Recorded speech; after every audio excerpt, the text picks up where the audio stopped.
In psychology, we often see a counterintuitive choice.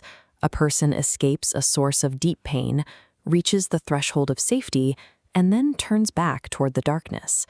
The fable of the mouse and the cat illustrates this. A cat catches a mouse but refuses to end the hunt. It wounds the mouse, releases it, and pounces again, creating a daily cycle of physical torment and psychological terror. But eventually, the mouse finds an opening. It escapes the cat's reach and hides in a deep, predator-free hole. The environment is objectively perfect. It is completely silent, it is highly secure, and entirely free of threat. Within that safety, the mouse begins to struggle. Its nervous system, conditioned by constant danger, finds the lack of a predator unsettling.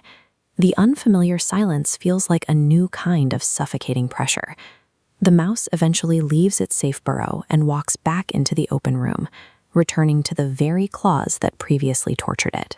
This documented psychological phenomenon is known as trauma bonding. It describes a state where the brain prioritizes a familiar hell over the perceived risk of an unknown freedom. The human brain operates on a primitive survival rule. Unfamiliarity equals a lethal threat. Even when a new situation is objectively safe, the lack of predictability triggers biological alarm bells. In this decision matrix, the brain sorts known pain into the safe category because the parameters of that suffering are predictable. The unknown piece is routed into the threat category because the brain cannot calculate the risk. This graph shows how a trauma bond functions over time. Prolonged periods of severe distress are punctuated by short spikes of relief or affection. These relief spikes flood the nervous system with dopamine. This creates a chemical dependency identical to the mechanism of substance addiction, physically binding the individual to the cycle.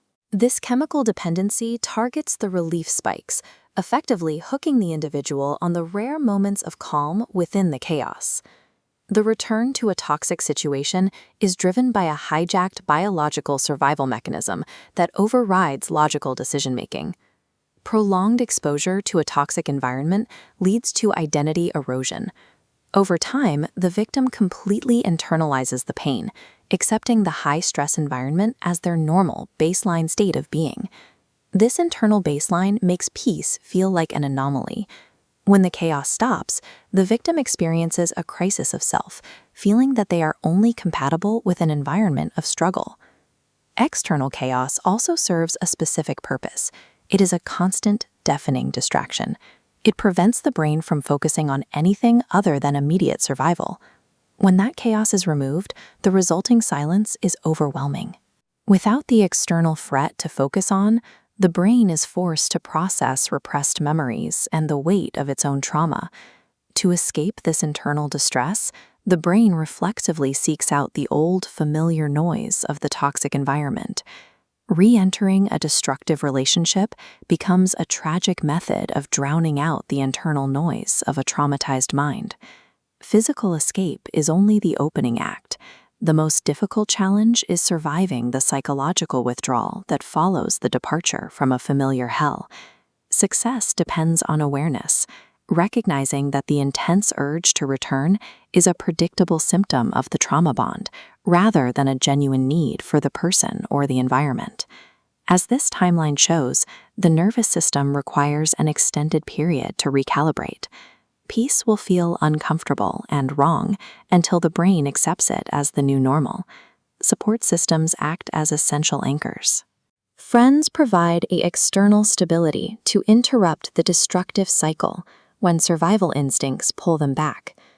Rebuilding self-worth serves as the final barrier.